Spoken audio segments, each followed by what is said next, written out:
Informate en ecomedios.com. Seguinos en Twitter, @ecomedios1220.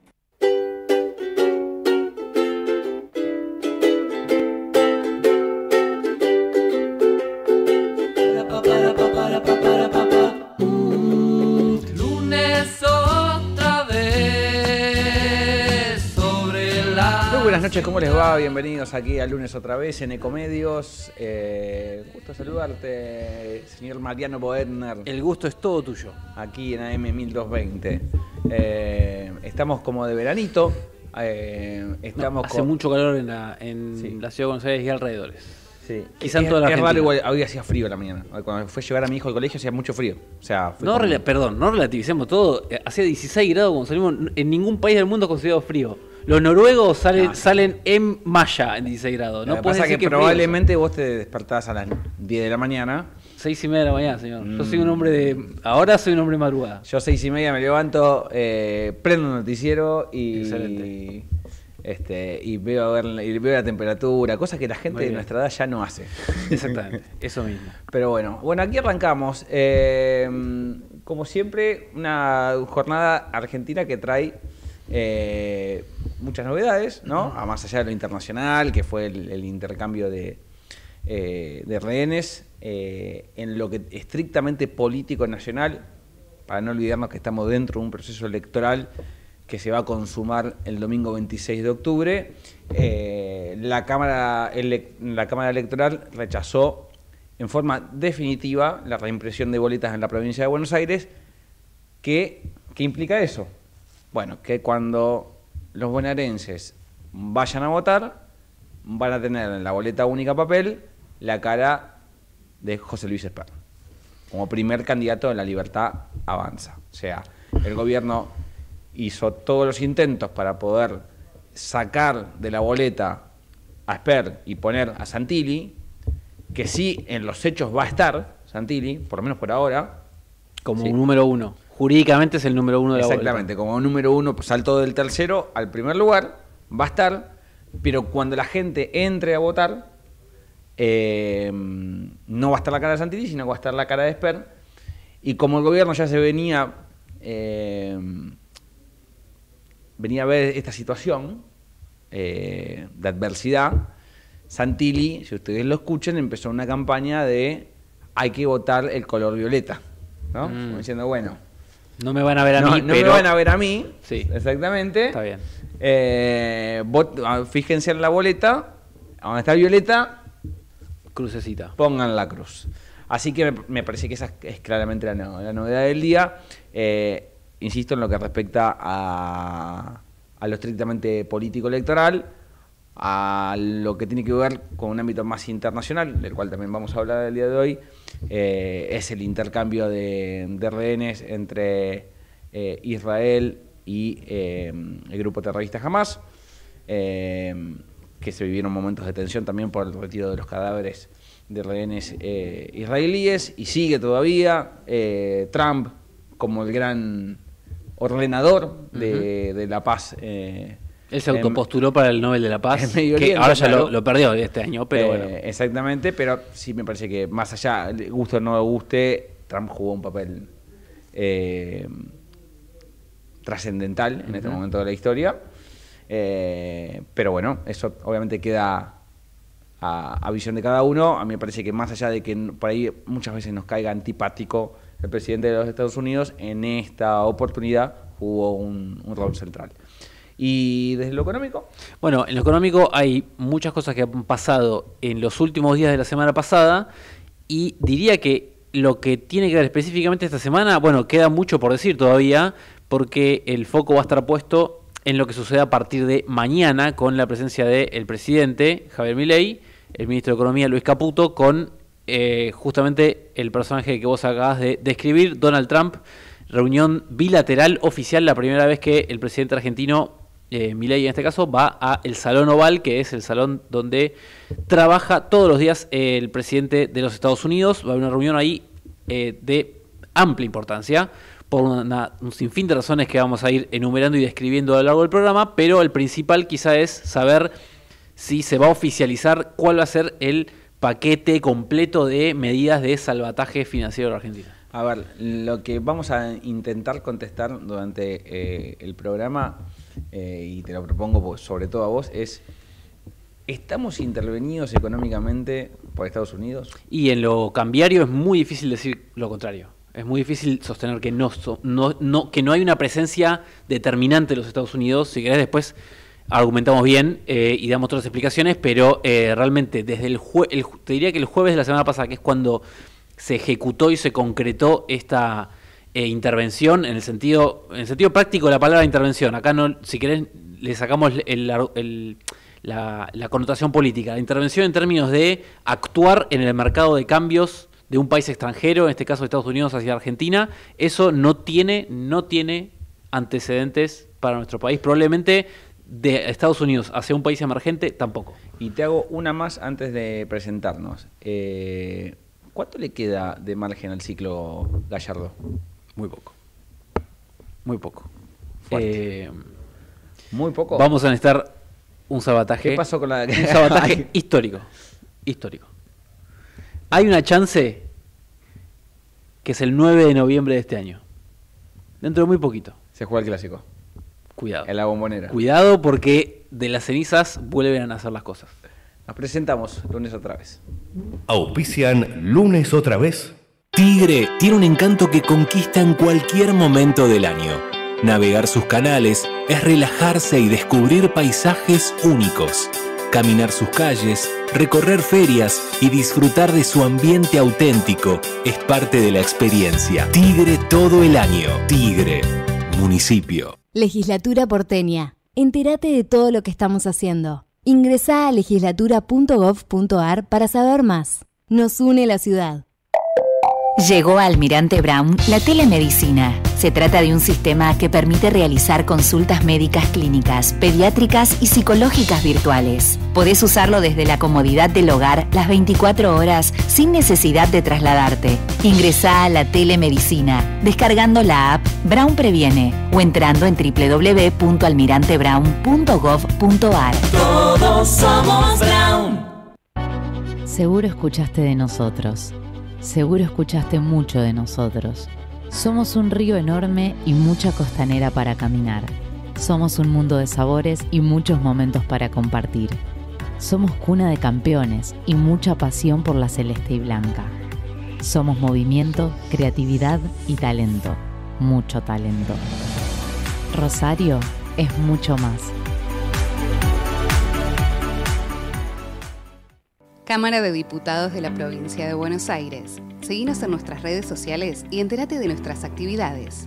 Encontranos en X como @HCDiputados, en Instagram, Facebook, YouTube y TikTok como Diputados BA.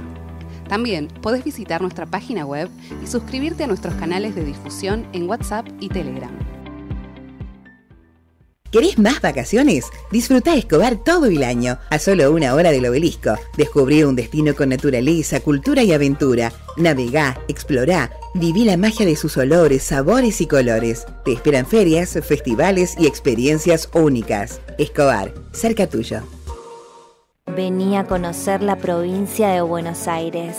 Turismo todo el año. Provincia bonita Argentina. Más información en buenosaires.tour.ar.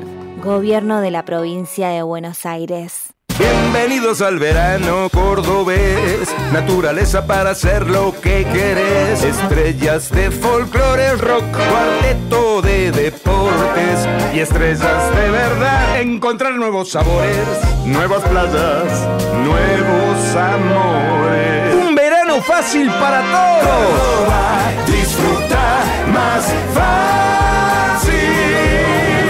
Agencia Córdoba Turismo, Gobierno de la provincia de Córdoba.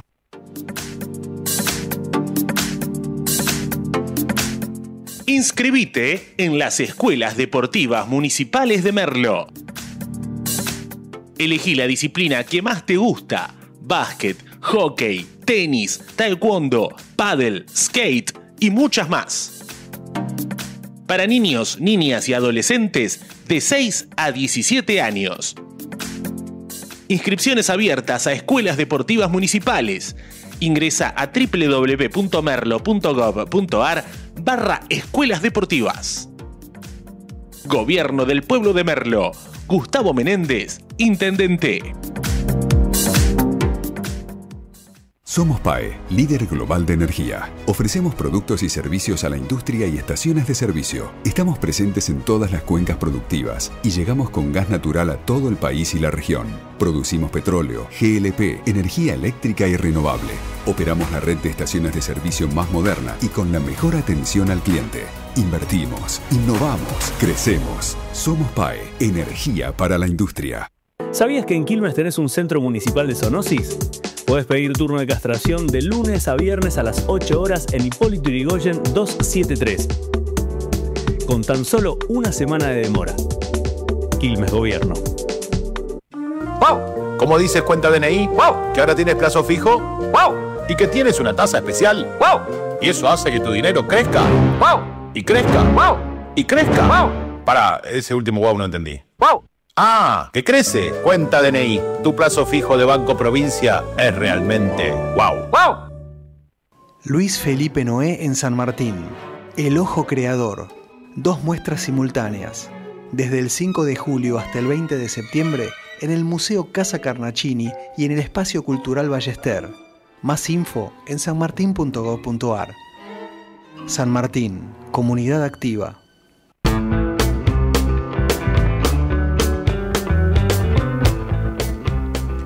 Bueno, seguimos en el aire de lunes otra vez, de Ecomedio. Sí, viste que veníamos hablando antes de la pausa respecto a novedades económicas. Sí.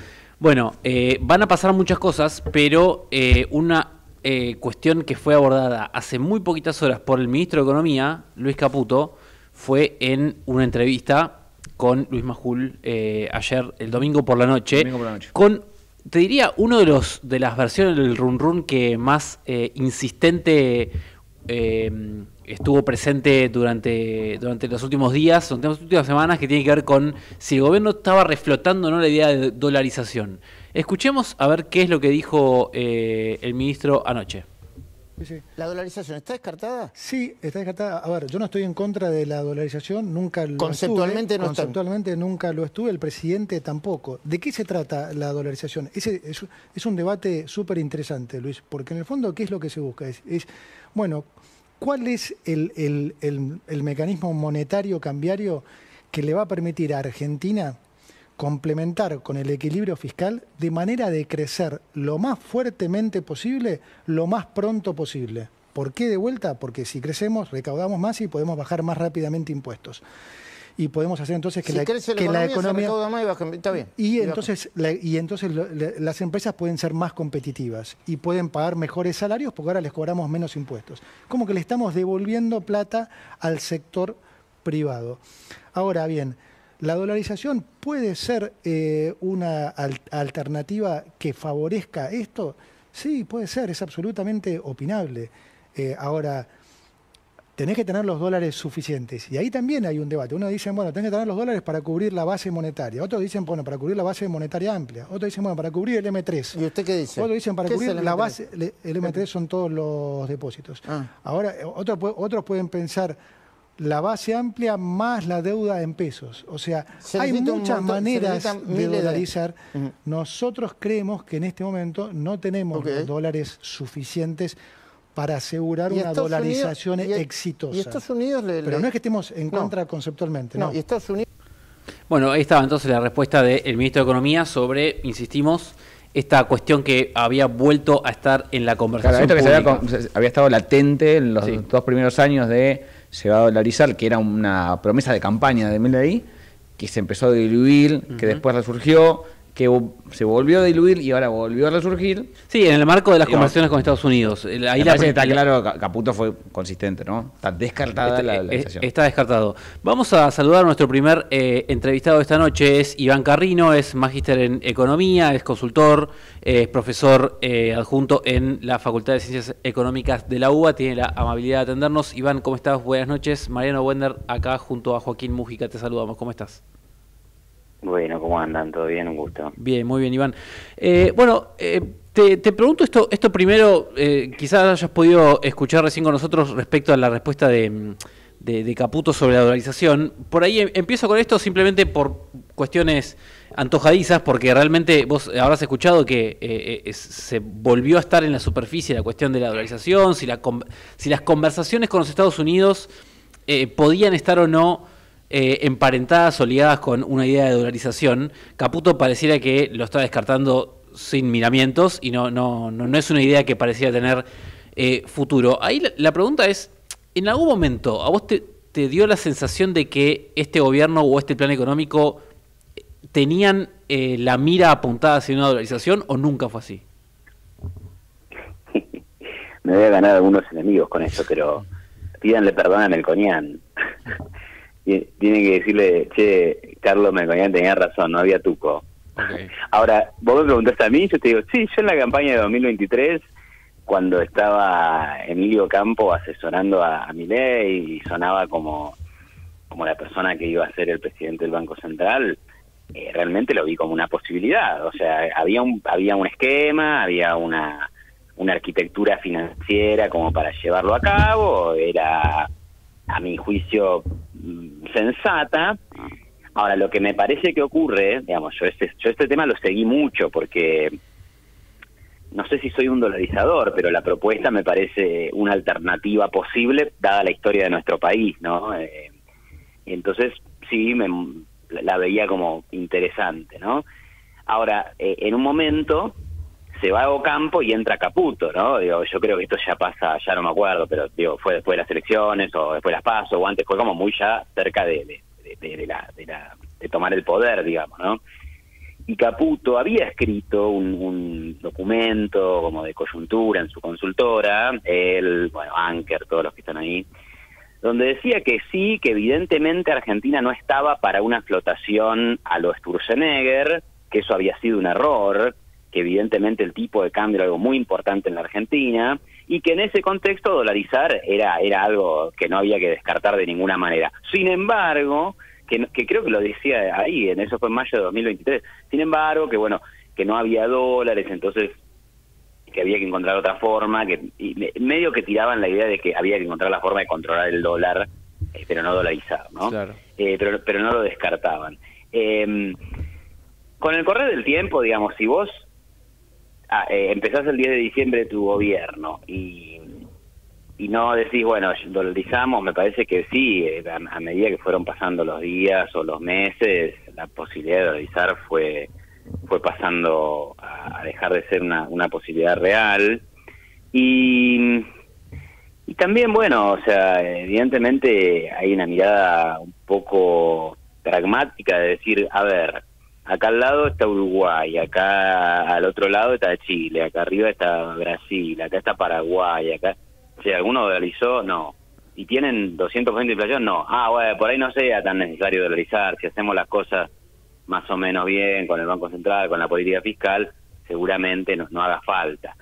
Además que, bueno, que efectivamente, digamos, ¿de dónde salen los dólares, no? O sea, hoy las reservas netas del Banco Central andarán por 7.000 millones de dólares. Entonces, ¿cómo canjeas los 40 billones de pesos que son la base monetaria? No te da el tipo de cambio para eso, ¿no? Claro.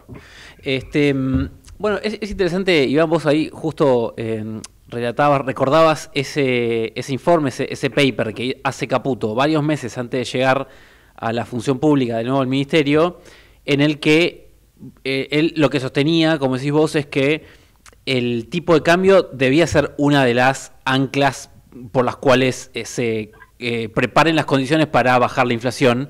Y llegamos justo a un punto muy particular del plan económico.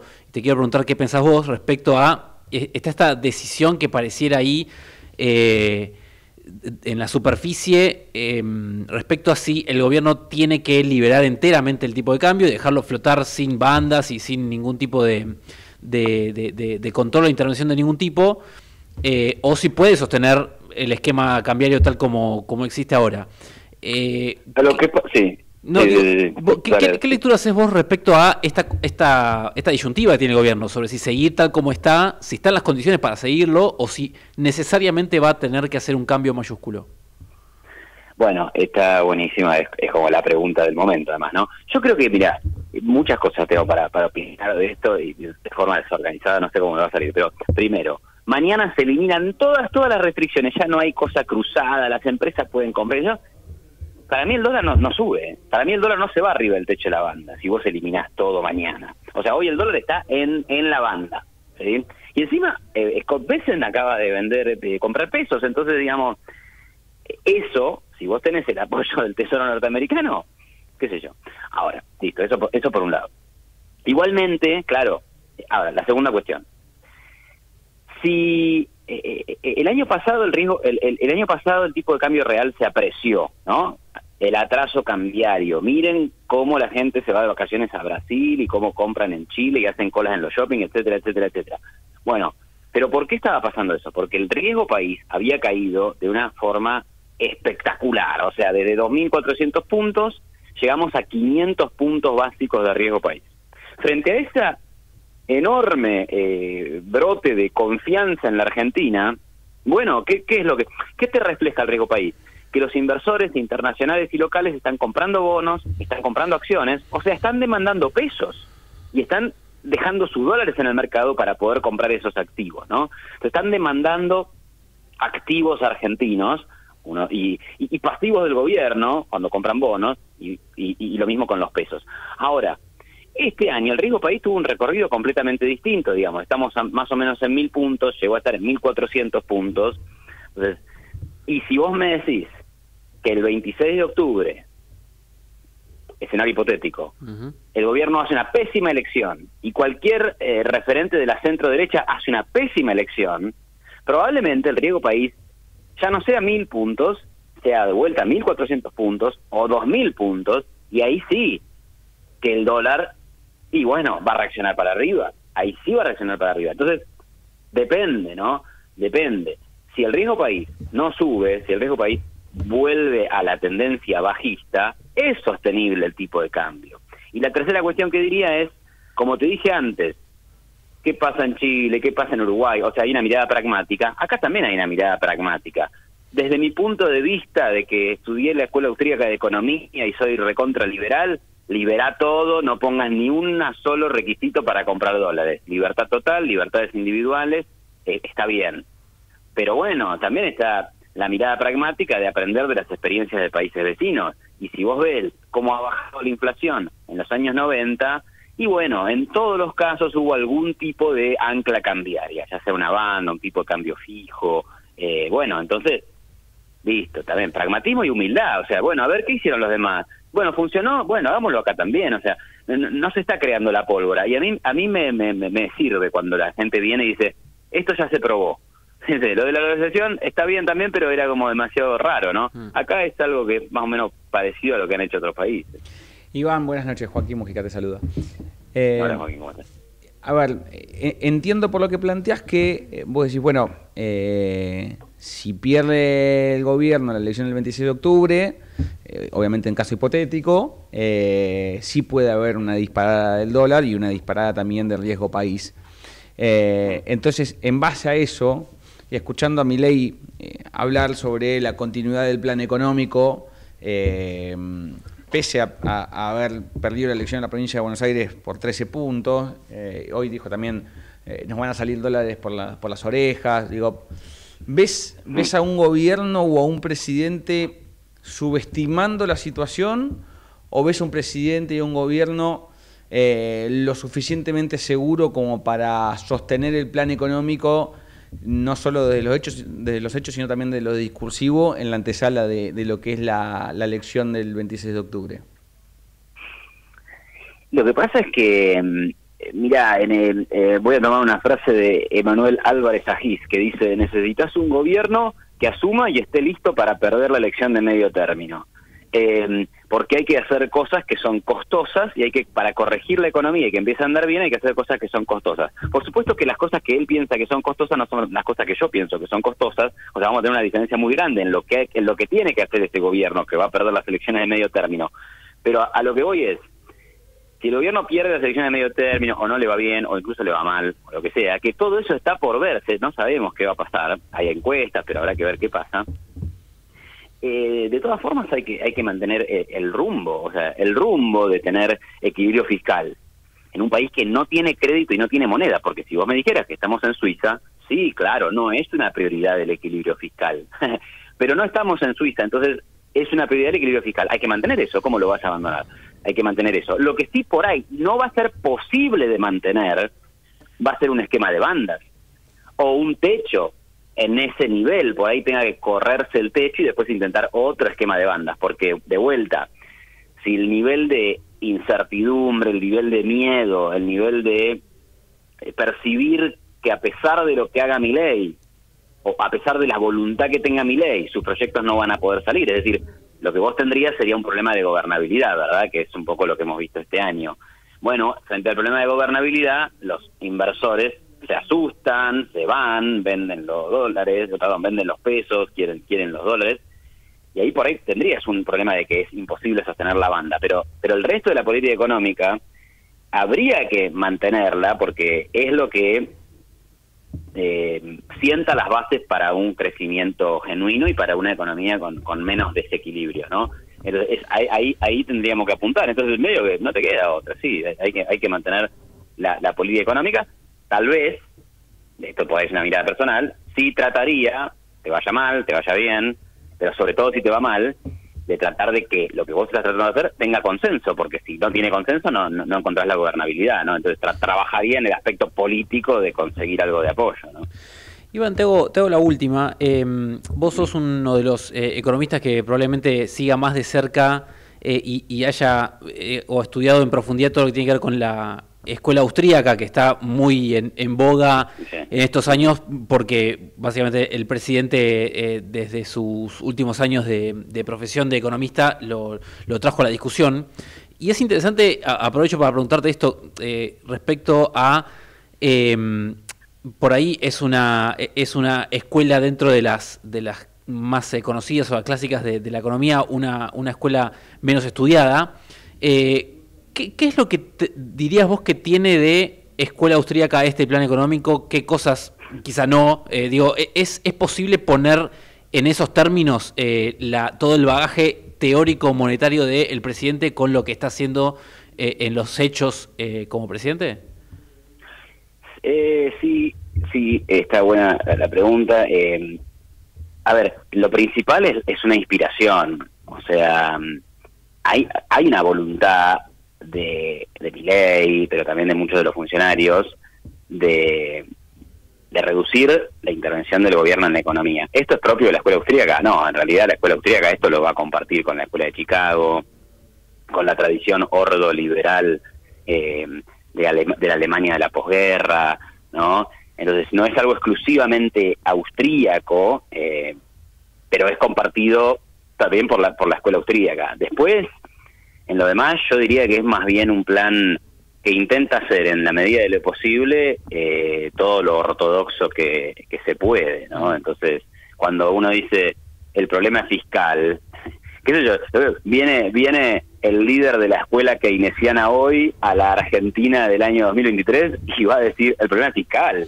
O sea, entonces, de repente como que hay demasiado consenso para el problema argentino. No hay que ser un austríaco para hacer reformas. Tal vez esa inspiración austríaca, los austríacos suelen ser como bastante originales en sus propuestas, por ahí un poco extremos a veces, de hay que eliminar el Banco Central, o bueno, no deberíamos tener al Estado haciendo control de la competencia, ¿no?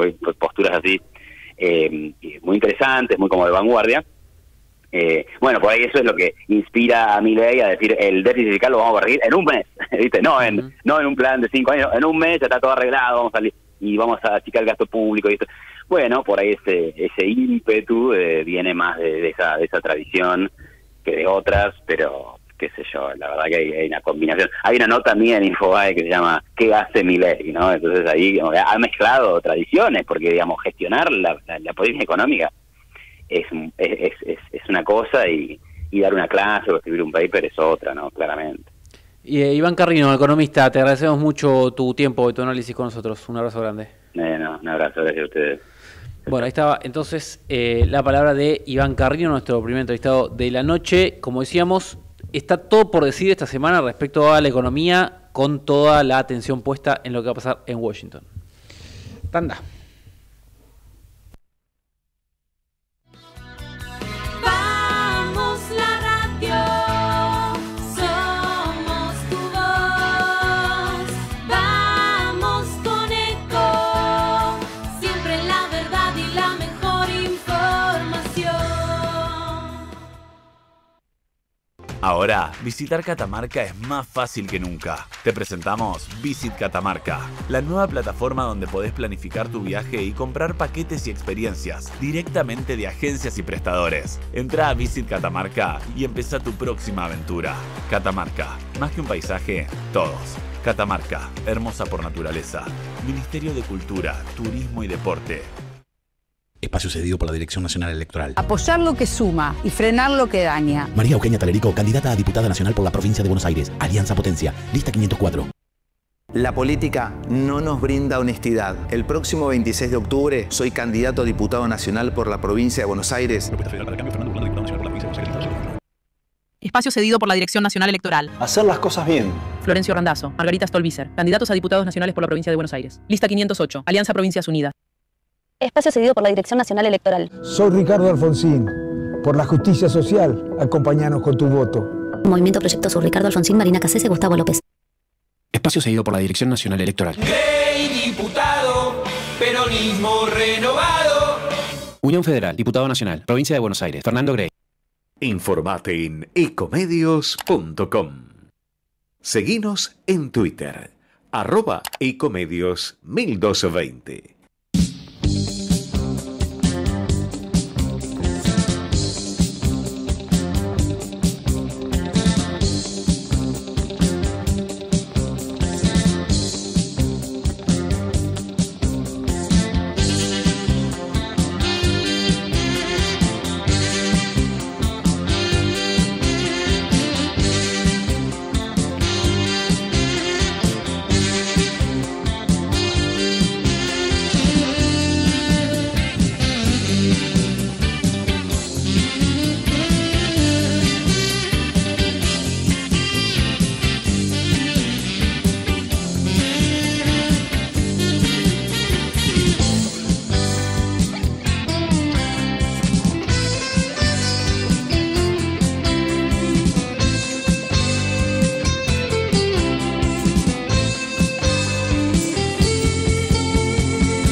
frío para cerrar un ojo y ver cuántos cuernos tiene el diablo.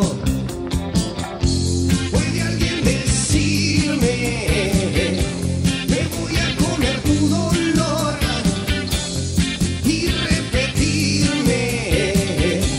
Te voy a salvar esta noche, que el infierno está encantador. Este infierno está embriagador.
Bueno, seguimos en el aire de Ecomedios, aquí en Lunes otra vez. Y tenemos el gusto de charlar en esta noche con Agustín Valladares, que es el presidente del Consejo Deliberante de Lanús y aparte es vicepresidente del PJ a nivel local. Y en esta recorrida que estamos haciendo todos los lunes de hablar con diferentes actores de la política y sobre todo también de la política bonaerense, porque hay mucho de la elección nacional en juego en lo que va a ser el distrito bonaerense. Tenemos el gusto de charlar con él. Agustín, buenas noches. Joaquín Mújico Díaz, Mariano Wagner te saludan aquí en Ecomedios. ¿Qué tal, Joaquín, Mariano? Buenas noches para ustedes, para el equipo y para la audiencia. Bueno, gracias por charlar con nosotros, por atendernos en este lunes. A ver, lo primero, ¿qué ves respecto a la elección después de los 13 puntos que logró el peronismo sacar allá por el 7 de septiembre, que ya queda bastante lejos, y con la necesidad que tiene de mantenerlo para que ese mensaje que quiere dar el peronismo al gobierno de Milei siga siendo efectivo? ¿Lo ves posible, lo ves viable o ves a un gobierno con capacidad de achicar esa brecha lograda? Bueno, pareciera que no, pareciera que el gobierno no, al menos no ha mostrado, si bien cuando finalizó la elección del 7 de septiembre, salieron varios funcionarios a hacer una especie de autocrítica, y recuerdo, si no me equivoco, el otro día, el 8 de septiembre, el jefe de gabinete, que era jefe de gabinete en ese momento, el ministro Francos, planteando que el problema central era que la macro no se pudo adaptar a la micro, ¿no? La incapacidad del gobierno de poder demostrarle a la gente todo lo bien que estaban haciendo las cosas, fundamentalmente en materia económica, y que eso no se traducía centralmente en la cotidiana, en la diaria. Bueno, a partir de que dijo eso, con claridad se vio cómo se fue desacomodando también esa variable de la macro, que hoy estamos pagando esas consecuencias con estas maniobras de salvataje que está haciendo Estados Unidos con Argentina. Y más allá de eso, el gobierno no ha logrado revertir la imagen en la cotidiana. La realidad es que es insolayable la situación que estamos atravesando. A ningún sector le va bien. Si uno analiza todos los sectores socioeconómicos, en el caso que más conocemos, que es el conurbano bonaerense, la provincia de Buenos Aires, no hay ningún sector que le esté yendo bien. Los sectores más con más capacidad quizás de invertir, de generar laburo, hoy están muy pero muy mal por dos grandes variables, que es la apertura a las importaciones y la depresión del mercado interno. Después tenés sectores medios, que quizás es solo uno lo que puede analizar esa variable, ¿no? En torno al ausentismo o en torno también a cambiar el voto. Y uno ve el sector medio, los sectores de los que habitan fundamentalmente los centros de las ciudades, y es un sector que en muchas ocasiones creyó en el discurso de Milei, en esto que había que ajustarse el cinturón para terminar, y lo digo entre comillas, con la fiesta del kirchnerismo, y sacó a su pibe quizás del colegio del centro y lo mandó a una parroquial. Se cambiaron de categoría la prepaga, ya no usan tanto el auto, hubo un ajuste por diferentes situaciones, y a la espera de una reactivación económica que no llegó ni va a llegar, porque este modelo económico no trae consigo... Agustín, ¿te encontrás en la calle con ese perfil de votante o de electorado, ese que bancó al principio y que después vio que se le empezó a complicar y que por más que tenga intenciones de bancar, porque a lo mejor creen en el proceso político, se da cuenta de que choca con la realidad, digamos, de que su economía, su bolsillo termina chocando con el modelo implementado por el gobierno de Milei? Sí, hay bastante. Mira, yo creo que tiene que ver con un conjunto, y además depende también del sector. Si uno recuerda la elección del 23, fue realmente algo asombroso, porque Milei tuvo la capacidad de aplicar una recta que atravesó a todos los sectores sociales. En el caso de Lanús, por ejemplo, Montechingolo, para nombrar una localidad que es una localidad históricamente peronista, muy popular, si bien el peronismo ganó el 2023 en Chingolo, Milei, la Libertad Avanza, sacó mucho más votos en sectores populares que en el centro. Chingolo sacó más centros que en la Nutita, que es el sector, si se quiere, más rollo, más acomodado de la ciudad. Eso se fue perdiendo. Donde perdiendo la adhesión Milei fue justamente en los barrios más postergados, que producto también de muchos errores y vacíos que dejó el peronismo en nuestro último gobierno, que fue categóricamente malo, y también un conjunto de factores que hacen también a la situación política, y vino un tipo a decir son todos malos menos nosotros, somos outsiders, con la casta, con la inseguridad y con la inflación que planteaba, que eran ejes notoriamente sensibles. Ahora esos mismos sectores ven que la casta son realmente ellos, ¿no? Porque mientras uno no llega a fin de mes y en la cotidianidad uno ve un laburante en los barrios obreros, que eso no sucedía, que quizás es un laburante que laburaba 8 o 9 horas por día, que los fines de semana descansaba, que se iba de vacaciones, que se compraba un autito, pero lo cambiaba de vez en cuando.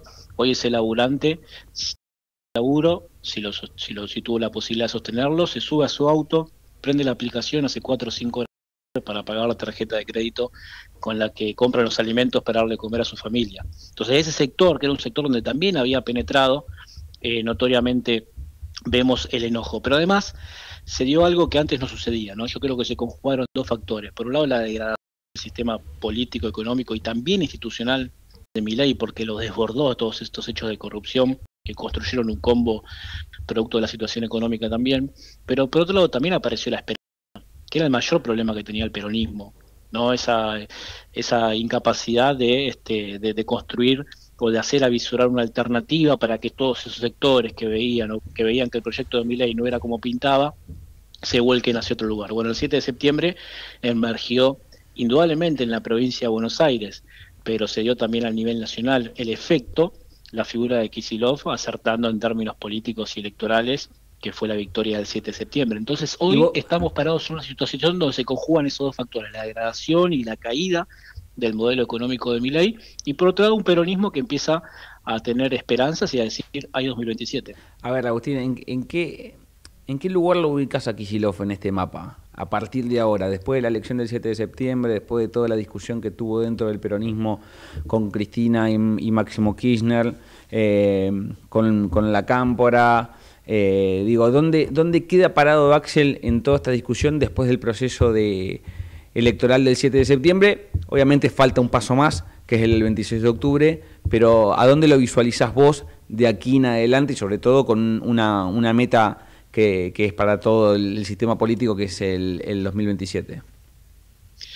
Mira, Perón repetió una frase, ya que estamos a 80 años de peronismo prácticamente, este 17 de octubre, que decía: el arte de la conducción es muy sencillo, acierta el que gana y desacierta el que pierde.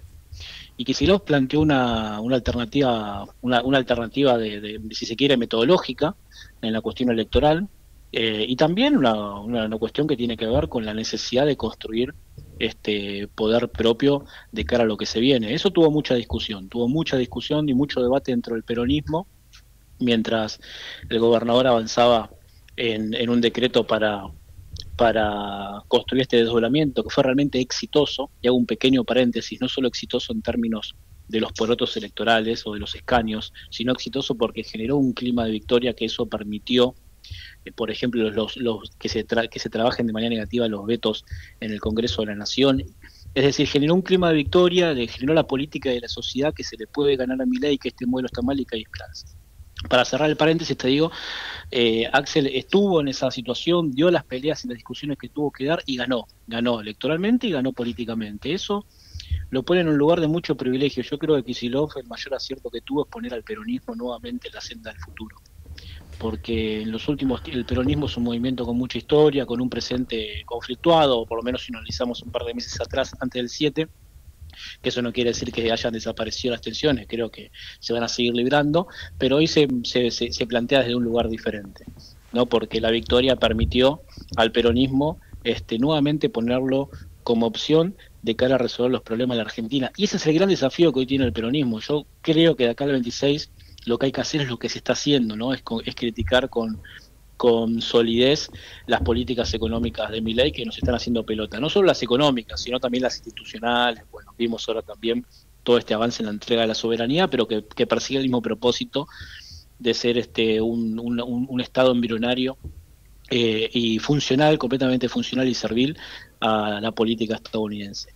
Pero más allá, digamos, de esa situación, me parece que Axel puso al peronismo en la senda del futuro, y eso merece mucho respeto de toda la militancia. Agustín, ¿cómo estás? Buenas noches. Mariano Wender te saluda. Te sumo... ¿Qué tal, Mariano? Qué bien, todo bien. Te sumo uno más respecto a algo que vos comentabas recientemente. Vos decías que detectabas que había una porción de la población que había votado con seguridad a Milei en 2023 y que a lo largo de este periodo se había sentido decepcionado por esa experiencia. Pero también mencionabas medio como un espejo que había mucha gente que había votado al gobierno del Frente de Todos y cuya experiencia también lo decepcionó, con lo cual hay ahí como una especie de experiencia para un sector bastante amplio de la sociedad que es de decepción hacia las últimas dos experiencias políticas. Para el peronismo, ¿cómo crees que puede volver a tener un relato o una propuesta que vuelva a entusiasmar a un votante decepcionado a lo largo de los años? Bueno, lo que planteas es fundamental, ¿no? Y esto que voy a decir, que pensamos muchos compañeros del peronismo, trae por supuesto debates y tensiones también con muchos compañeros que han tenido responsabilidades políticas y económicas que han fracasado en el gobierno, en nuestro gobierno anterior, que hay que hacerse cargo, y que todas esas decepciones, ¿no? Concepto que vos recalcás, es la que permitió que Milei exista hoy en la Argentina. Yo creo que, y lo enlazo con la respuesta anterior, me parece que de acá al 26 la tarea es mostrar y tratar de concientizar a nuestro pueblo de la importancia de que el Fuerza Patria tenga la mayor cantidad de legisladores para frenar este avasallamiento. Ahora bien, con eso no alcanza para ganar en el 27. Si nosotros creemos que con eso nos alcanza, estamos realmente leyendo una realidad que no la es. Yo creo que hoy que hay dos factores que tienen que ver. Esta esperanza que genera Axel, esta esperanza y este afecto y este respeto, incluso por sectores que no son peronistas o que votaron otras experiencias, y también, por supuesto, por la derrota esta del modelo de Milei que la estamos viviendo y que lamentablemente la estamos padeciendo. Ahora, con eso no nos alcanza, hay temas que nosotros tenemos que debatir y me parece que el peronismo, para que realmente sea una expresión de futuro, que producto de estos últimos movimientos estamos encaminándonos en ese sentido, necesitamos discutir una agenda que tenga que ver con la inflación, que tenga que ver con un estado deficitario o no, que tenga que ver con la cuestión de la deuda centralmente, qué es lo que va a ser la deuda. No repitamos el pasado de la Alianza del Frente de Todos, que asumimos sin tener una unidad de concepción sobre un tema tan central. Hoy el ancla mayor que tenemos frente al crecimiento y a generar niveles de igualdad tiene que ver con ese gran problema. En el caso del conurbano también tenemos que seguir debatiendo, discutiendo cuestiones que son centrales, el tema de la vivienda. En Lanús, por ejemplo, el 25% de los lanusenses alquilan, no hay ningún tipo de regulación en alquiler, no hay ningún acceso real a una vivienda, hay que discutir la educación, hay que discutir la seguridad, hay que discutir la informalidad laboral central para los que somos peronistas, que planteamos que gobernar es crear trabajo. Hoy en día prácticamente el 50% de los argentinos que salen a ganarse el mango lo hacen sin ningún tipo de derechos y eso se agudiza en los pibes y fundamentalmente en las pibas, que roza el 70%. Entonces, eso es un verdadero problema. Si nosotros somos capaces de este piso alto que estamos generando y que ojalá nos acompañe la victoria del 26 de octubre, de dar con sinceridad debates que tengan que ver con esta agenda, yo creo que realmente vamos a hacer una opción electoral y también de gobierno, ¿no? Volver a esta idea que el peronismo sea el partido del orden, ¿no? Del orden y también del esfuerzo. Yo creo que se ha vaciado ideológicamente bastante también en las últimas instancias, en los últimos tiempos del peronismo. Me parece que es un buen tiempo para rediscutir entre compañeros hacia dónde queremos ir y qué peronismo tenemos que construir para, por supuesto, desde ahí hacer un aporte a la patria. Pero indudablemente creo que con esto no nos alcanza, que tenemos que ser capaces y ser audaces, ¿no? El peronismo tiene que retomar la audacia de discutir sin ningún tipo de eufemismo, pero discutir una agenda, ¿no? Más que discutir nombres, discutir lapiceras. Me parece importante discutir una agenda, porque eso es lo que se debate cuando uno va a comprar el pan, cuando se toma el bondi, cuando camina por la calle. Agustín, gracias por la charla esta noche de lunes. No, muchísimas gracias a ustedes. Cuando dispongan, nuevamente charlamos. Que tengan buenas noches. Un abrazo. Ahí pasaba Agustín Valladares, presidente del Consejo de Deliberantes de Lanús y vicepresidente también del PJ local, haciendo bastante hincapié en este rol que va a cumplir Axel Kicillof para un sector del peronismo me parece que después de lo que es el 26 de octubre, arranca otra discusión, más allá de todo el plano nacional, de cómo quede el Congreso, que es obviamente lo más trascendente a nivel país, y de cómo quede el gobierno sobre todo. Va a haber una discusión más micro dentro del sistema político que tenga que ver con dónde queda parado Kicillof, dónde queda parado Cristina Kirchner, dónde quedan parados los gobernadores, sobre todo porque comienza otra etapa de la discusión de la reorganización del peronismo. Y para eso va a ser importante el resultado que saque el PJ bajo el escudo de Fuerza Patria este 26 de octubre, sobre todo en la provincia de Buenos Aires. Y aparte, como se dice, el 27 de octubre va a ser el minuto 1 del partido que termina en diciembre de 2027, o en octubre de 2027 cuando sean las elecciones presidenciales. Esto corre para la oposición, como decís vos, también para el gobierno. Más de un economista yo te escuché decir que las decisiones difíciles las tenés que tomar lo más alejados posible de las próximas elecciones. Es decir, si el gobierno tiene que tomar una medida que sea drástica para hacer un cambio de esquema económico, lo que fuese, lo tiene que hacer inmediatamente después de las elecciones. Una vez que pase la elección. Y tiene todo un recorrido para subsanar. Sí, porque no hay forma electoral de que te lo reproche, digamos, la gente. Obviamente se pueden dar por otros canales las manifestaciones públicas, pero sí, obviamente es tomar la decisión apenas pasa el proceso electoral. Me parece que también hay otro tema que va a ser difícil que se discuta en Argentina, si bien hay varios referentes, tanto de la oposición como del oficialismo, que lo piensan, que es que no se puede seguir votando cada 2 años. Es completamente inviable para la gente, para la economía de un país, para el gasto de esta estructura política, o sea, es inviable. Pero eso es cierto en un contexto de una economía muy zigzagueante y con crisis recurrentes. En otras democracias que vos y yo conocemos, en que la economía es un poco más estable, no se preguntan cada 2 años, che, ¿por qué no sacamos esta elección de medio término? Está bien, estamos hablando de Argentina, ¿no? Pero, claro, pero tiene que ver, a lo que voy no es un defecto, para exagero el punto, no es un defecto de la democracia en eso, sino que es un defecto de el historial de la economía argentina. No tanto de cómo está institucionalizada las elecciones en la Argentina, a eso voy. Es un problema de la economía, no de la política. Sí, obviamente, es un problema grave de la economía. Lo que pasa es que la elección siempre te marca un hito en el calendario que hace que los gobiernos o atrasen la devaluación o atrasen una medida o gasten más dinero del que pueden gastar. Están siempre especulando, no importa el color político, o sea, el PRO, el peronismo, los libertarios, todos hacen lo mismo. Especulan con el calendario de a ver hasta qué momento pueden sostener no tomar una medida que es antipopular, o ver cuánto invierten para que la gente los termine votando. Y estamos todo el tiempo en esa dinámica electoral, ¿no? O sea, perdón, Mariano, cuando te cierro, pero va a pasar la elección del 26 de octubre, y les aseguro que antes de fin de año vamos a empezar a hablar de los presidenciables. Eso sin duda. Me quedo con una frase que dijo Iván Carriño en nuestra primera entrevista, y él a su vez citaba a Emanuel Álvarez Sáquez. Yo me acuerdo porque se la escuché también esta frase, que él dice que un gobierno tiene que... El buen gobierno es el que está preparado para perder la primera elección, que es la de medio término. ¿Qué significa eso? ¿Cuál es la lógica de eso? Que vos como gobierno tenés que entender que va a haber toda una primera mitad de tu mandato en que vas a tomar un montón de medidas que probablemente sean antipáticas para la gente, pero como una inversión a largo plazo, cuando vos vayas a revalidar ejecutivamente tu mandato, ya tuvo tanto trayecto tu plan económico que ya la gente te va a elegir por eso.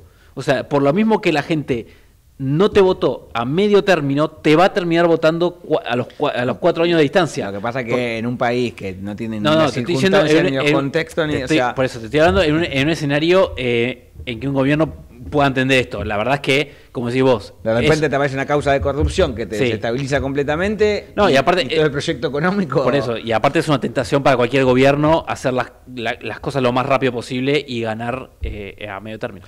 Hacemos una breve tanda y volvemos para iniciar la segunda hora de Lunes otra vez. Desde Buenos Aires, transmite LRI 224, AM 1220, Ecomedios. Buenos Aires, todo conectado. Ahora moverte en la ciudad de Buenos Aires es mucho más simple. En el subte y en los colectivos podés pagar con tu celular, con QR, con tarjetas de débito y crédito. Sin vueltas, sin perder tiempo, siempre conectado. Conoce más en buenosaires.gov.ar/movilidad. Buenos Aires Ciudad. Espacio cedido por la Dirección Nacional Electoral. Soy Juan Manuel López. Este último año y medio hemos visto peleas, gritos y discusiones en el Congreso que nada tienen... Vos, a mí también me avergüenza. Por eso junto a Lilita aprendí a luchar contra la corrupción para defender la República. Como diputado, denuncié jueces corruptos, los burros que Milei no quiere denunciar y promoví leyes como transparencia judicial y boleta única. Con el coraje de la coalición cívica y la experiencia del radicalismo, queremos ser la alternativa coherente. Que ponga fin al show y escuche lo que los argentinos están pidiendo. Juan Manuel López, Elsa Allende Rosas, candidatos a diputados nacionales por la provincia de Buenos Aires. Lista 47, Coalición Cívica ARI. Espacio cedido por la Dirección Nacional Electoral. En octubre elegí diputados que no se venden. En Buenos Aires, Nicolás del Caño y Romina del Pla diputados. Frente de Izquierda, lista 506.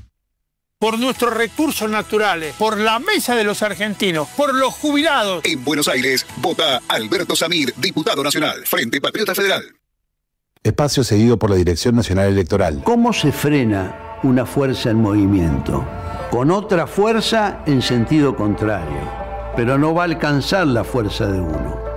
Vamos a necesitar sumar la fuerza de cada uno de ustedes, de los que recién empiezan y de los que llevamos más tiempo, para volver a representar los sueños de millones de argentinos. Como demostramos hace poco, necesitamos sumar fuerzas para frenar a Milei. Fuerza Patria, Jorge Tayana, Jimena López, candidatos a diputados por la provincia de Buenos Aires, lista 507.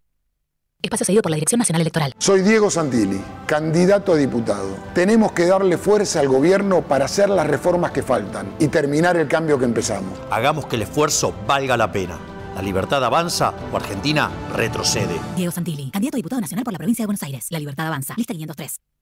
Informate en ecomedios.com. Seguinos en Instagram, @ecomedios. Lunes otra vez.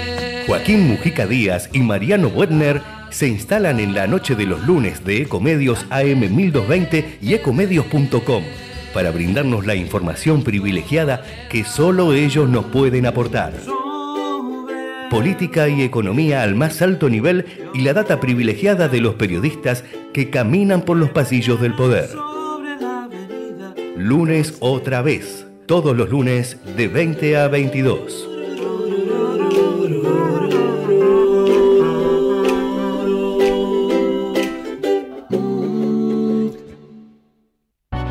Seguro escuchaste de nosotros. Seguro escuchaste mucho de nosotros. Somos un río enorme y mucha costanera para caminar. Somos un mundo de sabores y muchos momentos para compartir. Somos cuna de campeones y mucha pasión por la celeste y blanca. Somos movimiento, creatividad y talento. Mucho talento. Rosario es mucho más.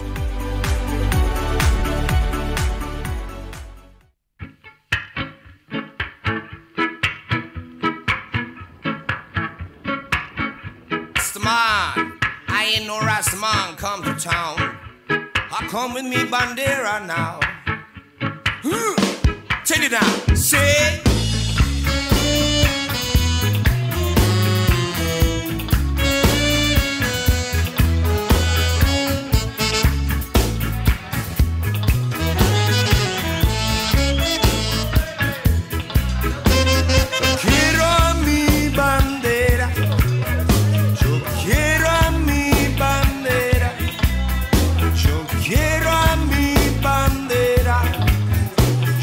Quiero a mi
pisen, que me pisen, que me pisen. Que me pisen, que me pisen, que me pisen. Que me pisen, que me pisen, que me pisen. Que me pisen, que me pisen, que me pisen. When the honky man come down to Babylon town, going to scare you now. Right, I'm going to move and skip my hip and make the little girls flip when they think of the big ball man. I'm going to move down the avenue with no shoes. I'm gonna laugh and cry. I'm going to move, I'm going to do kakanangandingande all day long. I'm going to make them try to remember natty dreadlock. I got the ball natty dreadlock, yeah. Absurd natty dreadlock. You got the ball man natty dreadlock here now. You got the yellow man. You got the big black man. You got the Englishman. You got Argentinian man with a moccasin shoe, walking down Florida just a 2x2. A natty dreadlock, a natty dreadlock, yeah. Do it like you want, do it when you can. Natty dreadlock moving, hand in hand, a ball. Bueno, seguimos aquí en el aire de Ecomedios y seguimos con la temática económica. La verdad que no sé por qué, porque la verdad que no hay nada en Argentina para hablar de economía, pero... Casi nunca. ¿No? No. Ah, la verdad que no, estamos tranquilos. La moneda está bien. Después quiero que me contestes cuando puedas lo de la consulta que te hice al principio del programa de... ¿Se puede decir que estamos intervenidos por Estados Unidos en materia económica, obviamente, o en materia monetaria? Es lo que... ¿Sí o no? Es lo que vengo a contestar en este momento. Bueno, gracias. Yo diría que es muy difícil sostener que la política cambiaria del gobierno sigue siendo autónoma del equipo económico y del propio gobierno, sino que desde el jueves pasado empezó a tener una preponderancia total, absoluta, el gobierno de los Estados Unidos, es decir, el Tesoro. ¿Y por qué lo digo? El jueves pasó algo que tiene muy pocos antecedentes históricos en décadas, estamos hablando de esto, por lo cual es un hecho que hay que leer en clave histórica, no solamente en la caliente coyuntura que estamos todo el tiempo siguiendo. Es ese tipo de cosas que después queda en los papers académicos y en los libros de historia y después se estudia a lo largo de las décadas, y es un gobierno como el de Estados Unidos interviniendo, y digo interviniendo en términos operativos, en términos prácticos, en el mercado cambiario de otro país. En este caso, un país emergente, un país en términos de potencia económica de segundo orden, como es la Argentina. ¿Qué es lo que pasó? Vamos a hacer un breve repaso para que se entienda bien y nos podamos ir de acá entendiendo bien qué es lo que sucedió. La cosa es así. La Argentina, como sabemos, desde abril, cuando empezó el esquema de bandas, el gobierno trata de mantener una flotación mientras esté en el centro de la banda, pero cuando fue amagando a estar en el techo, bueno, reaccionó de la forma que pudo, generalmente vendiendo dólares, para empujar de nuevo al dólar hacia el centro de la banda y que no toque el techo. ¿Por qué no quería el gobierno que toque el techo? Bueno, primero porque es una señal de presiones cambiarias y de cierta expectativa devaluatoria. Significa que si te están tocando el techo permanentemente es que el techo perdió credibilidad. Entonces el gobierno tuvo que empezar a vender dólares de manera sistemática. No solamente por eso, sino que si el dólar toca el techo, obligatoriamente el Banco Central tiene que empezar a vender los dólares que le prestó el Fondo Monetario. Antes de eso, los dólares que... No el gobierno de Estados Unidos, el Fondo Monetario. Exactamente. Vale la aclaración, porque por ahí es todo medio confuso. Acá Estados Unidos todavía no apareció. Acá estamos hablando de los dólares que prestó en abril el Fondo Monetario. Entonces, para no andar rifando los dólares del fondo, lo que hace el gobierno es empezar a vender dólares no del fondo, sino de los que tiene ahorrados el Ministerio de Economía, no el Banco Central. Acá dividamos bien los dos jugadores. Claro, después de la elección del 7 de septiembre, que al oficialismo le fue muy mal, eso terminó de desanclar por completo las expectativas sobre el plan económico y provocó una corrida masiva hacia el dólar. Y esto obligó al gobierno a tratar de intervenir de la forma que pudo. La forma que encontró fue, lo que venimos describiendo, ofrecerle al mercado todos los dólares que tenía a disposición sin tocar por ahora la caja correspondiente a los dólares prestados por el fondo. En cierto momento de la semana pasada, y me estoy olvidando de algo que pasan las cosas tan rápido que uno se olvida. En el interín, el gobierno promueve una ventana de retenciones cero para que los agroexportadores liquiden 7.000 millones de dólares en tiempo récord. Eso sucede, se liquida esa cantidad de dólares, el gobierno compra una parte de esos dólares y a los pocos días ya los tiene que estar vendiendo de nuevo. La semana pasada, te diría el miércoles, todos los diarios escribimos lo mismo. Y se le están terminando los dólares a Caputo para defender el techo de la banda cambiaria. Se le están terminando. O sea, uno puede seguir más o menos la tenencia, una cuestión matemática, digamos. La tenencia en tiempo real de, cuántos dólares tenía, cuántos dólares va teniendo a medida que iba interviniendo. El jueves, cuando empieza la rueda cambiaria, a Caputo le quedaban 340 millones de dólares. El jueves. De esos 340, tenía que descontar, no ese día, pero días siguientes, unos 313 para pagar intereses de deuda. Con lo cual, en términos prácticos, no tenía dólares. No tenía. ¿Qué es lo que pasa el jueves? Y acá es cuando es un parteaguas, absolutamente sorpresivo, porque realmente nadie lo esperaba de esa forma.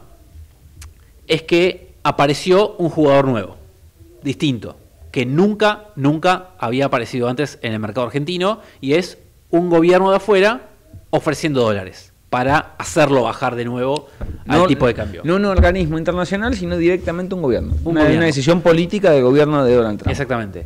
En términos operativos, ¿cómo hace? A ver, es difícil imaginárselo. ¿Cómo hace el secretario? ¿Cómo hace Scott Bessent para que se sienta en una computadora y se quiere operar en el dólar oficial argentino? ¿Cómo hago? ¿Cómo mando los dólares? No existe, no se puede hacer.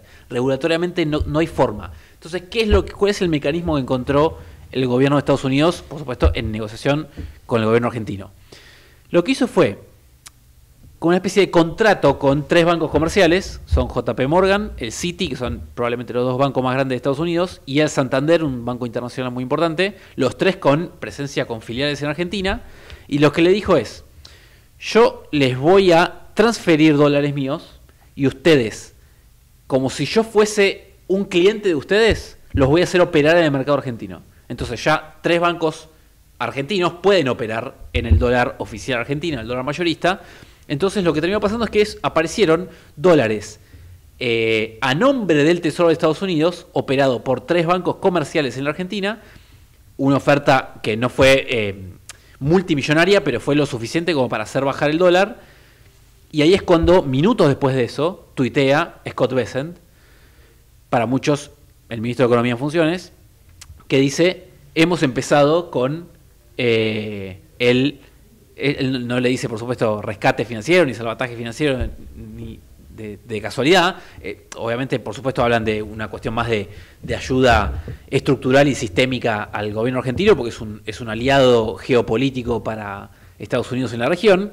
Pero lo que dice Bessent es, formaliza y blanquea que los Estados Unidos estaban efectivamente vendiendo dólares o comprando pesos. Desde la visión norteamericana lo que hicieron fue comprar pesos.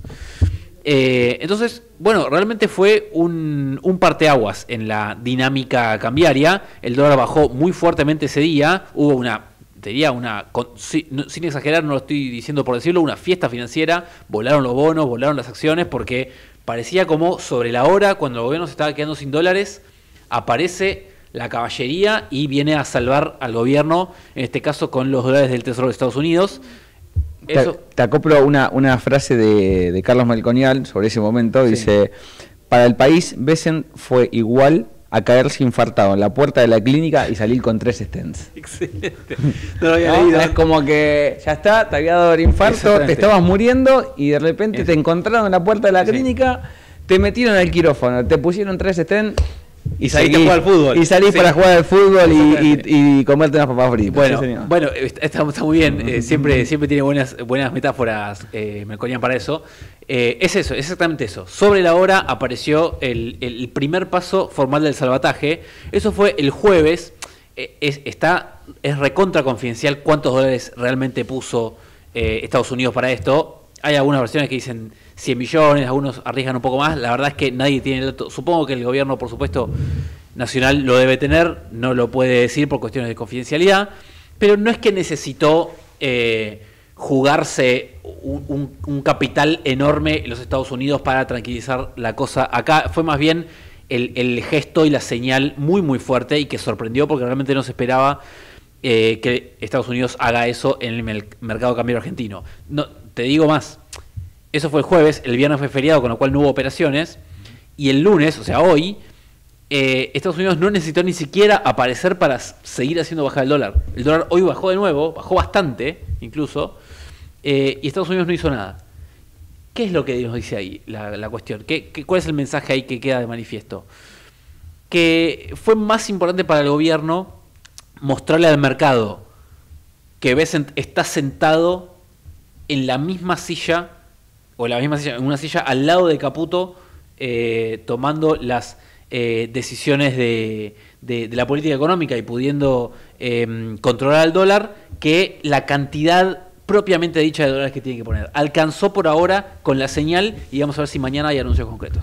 A ver, para mañana, ¿qué es lo que se espera de la reunión de Milei y Trump? Bueno, básicamente una muestra de respaldo contundente por parte del gobierno de Estados Unidos, ya en un hecho político que no es Bessent hablando en una entrevista, como la semana pasada, en la cual dijo algo que para mí va a tener que explicar el gobierno de Milei, que es, Bessent habló de, el presidente Milei se comprometió a expulsar a China, ¿no?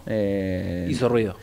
De hecho, Guillermo Franco tuvo que salir el otro día a decir que no es así. Bueno, ahí el gobierno, si no se quiere ganar un problema geopolítico importante, tiene que empezar a dar unas explicaciones sobre cómo va a ser el acuerdo que tenga con Estados Unidos, que me parece que es lo que falta, ¿no? Ni siquiera Caputo anoche pudo dar tampoco demasiados detalles, si bien dio detalles un poco de cómo estaba la negociación, pero digo, me parece que hay que explicar cuestiones también que tienen que ver con la política y tienen que ver con qué va a hacer Argentina respecto a ese equilibrio que históricamente ha mantenido entre dos potencias como Estados Unidos y China, y que ahora el gobierno de Donald Trump, que es el prestamista, es el que te dice, bueno, yo te salvé, como dijo Melconian, te agarré infartado en la puerta de la clínica y te salvé, bueno, te pide condiciones y es lógico que así sea. El tema es que si Bessent dice, el presidente Milei se comprometió a expulsar a China, fue muy contundente, no dio lugar a otro tipo de interpretaciones, y el gobierno sale a desmentir lo que dijo Bessent. Bueno, estamos en una situación de no sabemos bien quién dice la verdad, ¿no? Y a mí me parece que ahí se está anidando un problema para el gobierno, insisto, en términos geopolíticos, importante. También es cierto, respecto a esto que decís vos sobre las declaraciones de Bessent, hay una percepción, no sé si a vos te parece lo mismo, hay cierta parte del discurso de los Estados Unidos, Bessent es el único que habla, con lo cual hay que puntualizar en él, que pareciera más declaraciones hasta mañana, hacia ¿no? adentro. Hay que ver qué dice Trump mañana, ¿no? No, sí, seguro, pero digo, son más declaraciones hacia adentro, son más declaraciones para la opinión pública estadounidense, porque esto lo habremos visto, hay resistencia dentro de la vida política estadounidense sobre lo que están haciendo con Argentina. El gobierno de Estados Unidos está hoy en lo que ellos llaman shutdown, que es cierre, que es cuando no tienen presupuesto, deja de funcionar la administración pública. O sea, vos tenés un gobierno sin funcionar y le prestás 20.000 millones de dólares a un gobierno de otro país. Punto número uno. Ayudando a la Argentina estás perjudicando a una de las bases económicas y políticas del trumpismo, que es el agro estadounidense, que está a la puteada porque con esta medida estás favoreciendo a la competencia que son el agro argentino. Eso por otro lado. Y después los propios escarceos políticos con los demócratas, alguna ala del Partido Republicano medio que está viendo de reojo esto. Con lo cual, cuidado que también hay cuestiones de la vida política interna de Estados Unidos que influyen. Y me quedo con una cosa que vos dijiste que es, bueno, tratemos de delinear un poco cuál es el alcance de la ayuda de Estados Unidos. Obviamente que hay cuestiones de confidencialidad que yo entiendo por qué Caputo no puede salir a decir abiertamente qué es lo que están discutiendo. Pero yo diría que se recortan un par de cosas. Ahí en el horizonte hay algunas cosas que ya se empiezan a ver. Esto de la intervención cambiaria es una que quedó muy de manifiesto. Yo no sé si estaba planeado que tan rápido lo hagan, pero la herramienta salir a vender dólares cuando Argentina lo necesite, evidentemente es una de las patas de la ayuda. La segunda es la que se viene comentando desde hace ya varias semanas, que es este swap de monedas, claro, como el que tenemos con China. Serían 20.000 millones de dólares, podrían servir, eso sí lo dijo Caputo ayer, podrían servir para los pagos de la deuda que se vienen en los próximos meses, porque Argentina no tiene esos dólares para pagarlos, o no es que no los tiene, pero tendría que sacarlos de otro lado. Bueno, en fin, simplificaría el pago de la deuda. Después no hay mucho más. Hay sí uno que tomó más importancia. Ahora vamos a escuchar algo que dijo el presidente en las últimas horas. Antes de partir a Estados Unidos habló con Luis Majul en El Observador. Exactamente. Y tiene que ver con cierto empuje de inversiones grandes de empresas de Estados Unidos acá, que son obviamente cosas que requieren su tiempo, que no se hacen de un día para el otro. La semana pasada se conoció esta inversión que va a ser OpenAI, que es la empresa de Estados Unidos que hace ChatGPT, que se va a asociar con alguna empresa acá en la Argentina. Son inversiones muy, muy grandes. Y Milei hizo referencia a eso porque si eso se materializara y se concretara, sería una inyección de dólares muy importante. Fíjense cómo lo interpretaba Milei esta mañana en una entrevista. Con todo lo que estamos teniendo en materia de, ya sea minería lo que tiene que ver con el cobre, que podríamos exportar. Chile exporta 50.000 millones de dólares, nosotros 4.000, miren, todo lo que tenemos para multiplicar por 12 veces y media. Los descubrimientos de oro, el litio, lo que tiene que ver con tierras raras, lo que tiene que ver con el uranio, lo que tiene que ver con la energía nuclear, con todo lo que tiene que ver con el petróleo y el gas, lo que tiene que ver con nuestro campo, ¿sí? Entonces, fíjese, eso lo que va a hacer es que a usted le va a generar una avalancha de dólares, o sea, una avalancha de dólares, nos van a salir los dólares hasta por las orejas. Y la contracara de eso es que cuando usted tenga todos esos dólares, se va a expandir fuertemente el sector servicios. El sector servicio es intensivo en mano de obra, con lo cual los salarios en Argentina se van a disparar fuertemente. Bueno, habrá que estar atento a nuestras orejas. Sí, la tuya. Levantate la mañana y fíjate si no tenés ahí un George Washington esperando. Veo como un nivel de subestimación bastante alto, ¿no? Como que me parece que Milei habla todo el tiempo en potencial sobre un paraíso que hasta ahora no se ve, ¿no? Esta cuestión de... Pero aparte, porque me retrotraigo a la campaña y me acuerdo de Milei diciendo... se va a dolarizar, nosotros vamos a... la gente va a cobrar en dólares y la economía se va a estabilizar y todo un conjunto de promesas incumplidas, como todos los políticos, pero digo, como viene a ser otra cosa diferente Milei.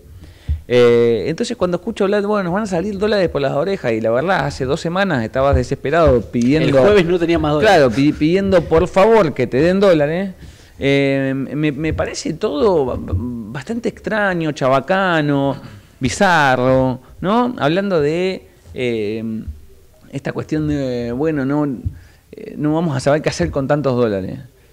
Y la verdad, hace nada estabas con un problema muy grave, digo, lo contaste vos recién, no tenías dólares.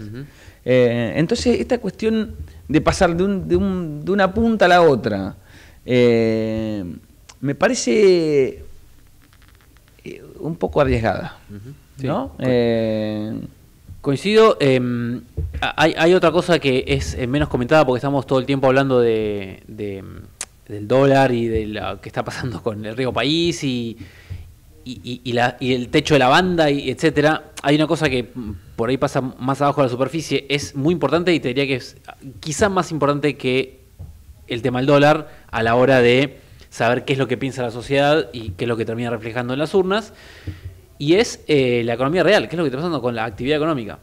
Hoy justo había esto lo cuento brevemente como para cerrar todo el paisaje de la actualidad económica, un informe muy interesante de la consultora Fundación Capital, que es de Martín Redrado, y lo que decía es, el segundo trimestre de Argentina la economía tuvo una caída de 0,1%, dato del INDEC que salió hace algunas semanas. El tercer trimestre ya lo recorrimos, ya lo atravesamos, es el trimestre de julio, agosto, septiembre. Ya terminó, nosotros estamos atravesando el último trimestre del año. Bueno, el tercero todavía no tiene datos oficiales porque, bueno, tienen cierto rezago y demás, pero los economistas ya van calculando cómo le fue a ese trimestre de acuerdo a datos anticipados de distintos sectores de la economía. Lo que calculó Fundación Capital es que el tercer trimestre del año terminó con una caída de 0,8%. A ver si tenés esta respuesta en la boca. Es bastante igual intuitiva. ¿Qué pasa con una economía cuando enhebra 2 trimestres consecutivos de caída? A ver si alguna vez la escuchaste. ¿Qué pasa? ¿Qué pasa? Te escucho. ¿Qué bueno, pasa? entra en recesión oficialmente. La Argentina tendría que revisar si, creo que durante el gobierno Milei ya tuvo 2 trimestres, especialmente apenas llegó con aquella devaluación inicial y además que tuvo un impacto en la economía. Parecía para la opinión pública y para la vida económica argentina que el gobierno dentro de todo habían conseguido un camino para, aunque sea levemente y con sectores heterogéneos, ir consiguiendo un camino de recuperación económica. Eso se terminó, y no solamente eso, sino que la economía volvió a caer. Hacemos una tanda. Ecomedios.com AM1220. Estamos con vos. Estamos en vos. Buenos Aires, todo conectado. Ahora moverte en la ciudad de Buenos Aires es mucho más simple. En el subte y en los colectivos podés pagar con tu celular, con QR, con tarjetas de débito y crédito. Sin vueltas, sin perder tiempo, siempre conectado. Conoce más en buenosaires.gov.ar/movilidad. Buenos Aires Ciudad. Espacio cedido por la Dirección Nacional Electoral. Manuela Castañeira al Congreso. Movimiento Avanzada Socialista. Castañeira Ramat. Diputados por Buenos Aires. Lista 276. Espacio cedido por la Dirección Nacional Electoral. Soy Santiago Cúneo. Para eliminar el IVA a los alimentos, el impuesto a las ganancias, juicio político y reforma de la Constitución. Dogo mata León. Partido Nuevo Buenos Aires, 221. Candidatos a diputados nacionales, provincia de Buenos Aires, Santiago Cúneo, Mara Ordóñez. Espacio cedido por la Dirección Nacional Electoral. Los que encabezan estas elecciones suman más de 1000 años y toda una vida en el Estado. 1000 años versus millennials. Son Nuevos Aires. Sixto Cristiani y Catalina Achilli, candidatos a diputados nacionales por la provincia de Buenos Aires. Lista 502, Nuevos Aires. Espacio cedido por la Dirección Nacional Electoral. Nuestra propuesta en esta elección es clara: apoyar lo que suma y frenar lo que daña, y demostrar que la verdadera libertad es sin corruptos. María Eugenia Talerico, candidata a diputada nacional por la provincia de Buenos Aires. Alianza Potencia. Lista 504. Soy Fernando Andrés Burlando, candidato a diputado nacional por la provincia de Buenos Aires. Necesito que me acompañes con tu voto. Informate en ecomedios.com. Seguinos en TikTok, @ecomedios1220.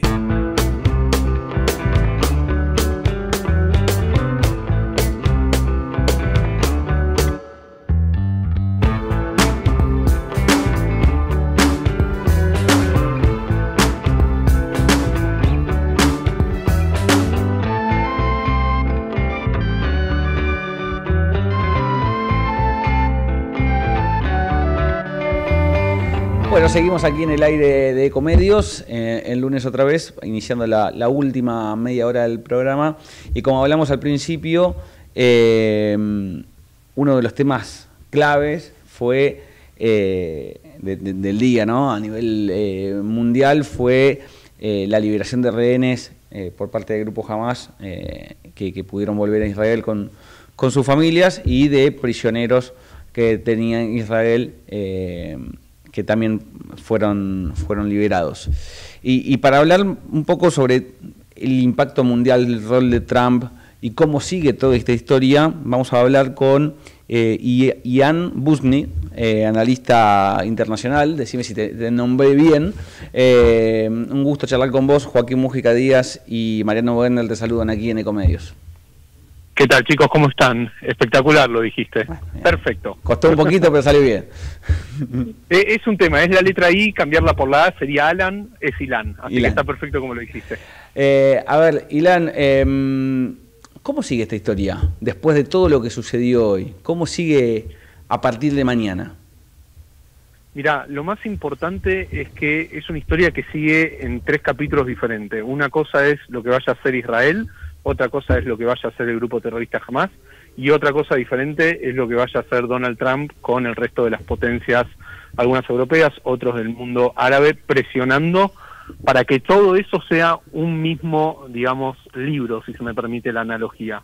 Porque si entendemos que se acordó una fase de un plan de 20 puntos que incluía liberar a 48 secuestrados por 2.000 prisioneros, como bien dijiste, y vemos que en el día, te diría 3, porque todo esto comenzó con la retirada de las Fuerzas de Defensa de Israel, el grupo terrorista Hamas entregó 24, si es que los 4 cuerpos que entregó se confirman que son de secuestrados. Bueno, estamos hablando que hay 24 secuestrados que todavía no fueron devueltos a Israel, 24 secuestrados que fueron asesinados por el grupo terrorista. Entonces, quizás eso lleva a un empantamiento de la propuesta de Trump. Me parece que no va a caer, pero sí que va a ser una traba que va a dificultar que todo esto continúe. Ahora, eso porque esa reserva por parte de Hamas, ¿a qué crees que se debe? Porque eso traba cualquier tipo de negociación que venían muy avanzadas, ¿no? Desde ya que sí, y tiene que ver con la lógica que para Hamas los secuestrados israelíes eran el activo, si se me permite utilizar esa expresión, mayor que tenían en la Franja de Gaza. Entonces, si Israel continuaba su avanzada en la Franja de Gaza contra el grupo terrorista, la amenaza era: vamos a matar a los secuestrados que están vivos, y por el otro lado no van a poder encontrar a los cuerpos. Ahora, también hay que entender que por el accionar de estos más de 20 años de Hamas en el poder, a distintos secuestrados los han dejado en distintos pozos sellados con cemento, cosa que se dificulte poder encontrarlos. Entendemos que hay una manera de actuar que viene siendo casi que lógica en su manera de ejercer el terror desde hace más de 20 años. Entonces hoy nos encontramos en un escenario donde hay secuestrados que fueron asesinados cuyos cuerpos están bajo tierra, sellados con cemento, y Hamas sí sabe, pero no quiere decirlo, porque saben que es el último activo que tienen en la Franja de Gaza para sostener algo de poder. Ahora, ¿puede no cumplir Hamas con lo pactado, con el acuerdo firmado? ¿Temés que eso pueda ocurrir o no? Lo hicieron otras veces, mientras que el presidente no era Donald Trump. La pregunta es si finalmente esta luz verde que le dio a nivel de presión militar Donald Trump a Netanyahu, más allá de una amenaza verbal, se termina llevando adelante como una acción. Digamos, desde la posición israelí, lo que este acuerdo de 20 puntos pactaba era, por un lado, el desarme de Hamas, por el otro lado, la devolución de los secuestrados y el fin del gobierno de Hamas. El desarme y el fin del gobierno de Hamas en la Franja de Gaza dependen a partir de la fase número 2. La fase número 1 era la liberación de todos los secuestrados. Y de vuelta, estamos en los primeros días de la fase 1 y Hamas no lo cumplió. Entonces... Ya no es una buena señal.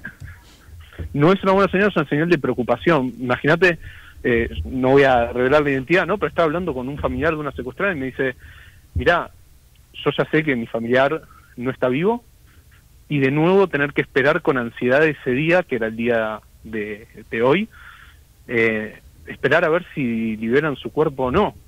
Y de repente, imagínate lo que fue. ¿Te acordás de Shiri, Kfir y Ariel Vivas, los dos coloraditos, y su mamá? Sí.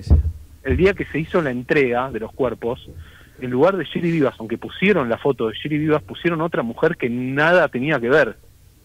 Entonces, los cuerpos llegaron en este momento al suelo israelí y tienen por lo menos de 10 a 48 horas, dependiendo su estado de descomposición, para ser analizados en el centro forense de Abu Kabir, para poder confirmar la identidad de quienes fueron entregados por Hamas en el día de hoy. Imagínate lo que es este proceso con todavía 24 cuerpos que faltan. Y además de todo esto, para agregar un poco más de dramatismo, Hamás dio la lista oficial de quienes iban a ser liberados tan solo entre 30 y 45 minutos antes de las 8 de la mañana, hora israelí, 2 de la mañana, hora argentina, y fue cuando comenzó a hacer este proceso de intercambio de secuestrados por prisioneros terroristas en cárceles israelíes. Esto es lo que te quiero mostrar, es la complejidad de lo que es negociar con un grupo terrorista. Ilan, ¿cómo estás? Mariano Wender te saluda. Te sumo una más respecto a, primero, tratar de poner en perspectiva histórica, si es posible, el involucramiento que tuvo directamente Trump para, por lo menos, mediar ahora entre las dos partes y poder conseguir este acuerdo tal como se está desarrollando hasta ahora. Y después por ahí una mirada un poco más lejos, y acá necesariamente hay que proyectar hacia adelante si eso fuese posible. Si vos creés que con este acuerdo, si se desarrollara como está previsto, abre paso a algo por ahí más importante, que es que haya una paz duradera en la región, más allá del fin del conflicto ahora. Mira, voy a empezar de atrás y vamos a terminar en el principio. Lo último que tengo para decirte es, en el anuncio de Donald Trump de este acuerdo que firmó con Egipto y con Qatar, y también con Turquía, él fue claro cuando dijo, no hay ya argumentos para que ustedes no se sumen a los acuerdos de Abraham. Este es el gran sueño que tiene Trump y también Netanyahu, pero por sobre todo Trump, de extender los anillos de paz en Medio Oriente. No existe más Gaza como excusa y tampoco Irán, y así lo dijo Donald Trump, para que no se sumen. Es momento de hacer la paz. Donald Trump está obsesionado con lograr el Premio Nobel de la Paz. Él, grandilocuente en sus declaraciones como de costumbre, dice que él detuvo 8 guerras e incluso dijo esta guerra que lleva, según me dijeron a mí, así dice él, 3.000 años, 500 años, y vengo yo y de repente en menos de un año de gobierno logro ponerle un fin. Esta grandilocuencia que él tiene... Es parte del personaje exótico de Trump, ¿no? Por supuesto que sí. De hecho, el premier pakistaní, mientras que estaba haciendo las declaraciones Trump lo invita a hablar y dice, nosotros con India sabemos que los dos somos potencias nucleares y que estamos durante 4 días en conflicto y que esto iba a escalar, y vino el presidente Trump y en cuestión de horas resolvió el problema. Bueno, hay un poco de show, un poco de relato, grandilocuencia para mostrarse frente a los demás. Todos lo postularon a Donald Trump para el Premio Nobel de la Paz, que se le dio a Mariana Corina Machado. Esto no quiere decir que para el año que viene no lo puedan volver a nominar a Donald Trump para que obtenga el Premio Nobel, pero la realidad también es que lo que Trump hizo fue expresar y verbalizar la realidad de Medio Oriente, que es que están hartos de Hamás y de su extorsión a través de la causa palestina para poner palos en la rueda en la región. Y esto también se traduce en que Hamás es Irán. Actuó Hamás, pero quien financió, preparó ideológicamente, armamentísticamente y logísticamente fue Irán. Entonces, los países árabes sunitas de Medio Oriente, por ejemplo, Arabia Saudita, Emiratos Árabes y otros países más, están hartos de la extorsión que llevó Hamás a todo esto y ven en Israel a un socio. Entonces, lo que Donald Trump dijo, que es un gran negociador, hábil negociador, quien escribió The Art of the Deal, que fue un libro famoso escrito por Donald Trump, el arte de hacer acuerdos, es, si ustedes hacen acuerdos con Israel, su economía va a crecer, su país va a mejorar, sus poblaciones van a mejorar, y Medio Oriente va a ser una región completamente con un gran potencial, podríamos decir. Entonces, él está apostando a eso, y que bajo su liderazgo y bajo su, bajo su presión, él puede lograr esta visión de desarrollo para Medio Oriente, para que cambie de ser una región conflictiva a una región de paz. Los dos grandes obstáculos en la región, por supuesto, son Irán y Hamás. Irán está debilitado, Hamás ni que hablar en cuanto a que está debilitado, y yo te diría que si ejercen una verdadera presión, está en sus últimas horas en el poder. Ilan, ¿cómo describirías vos el rol del primer ministro israelí, de Netanyahu? Porque depende de dónde se lo mire, pero ha recibido muchas críticas por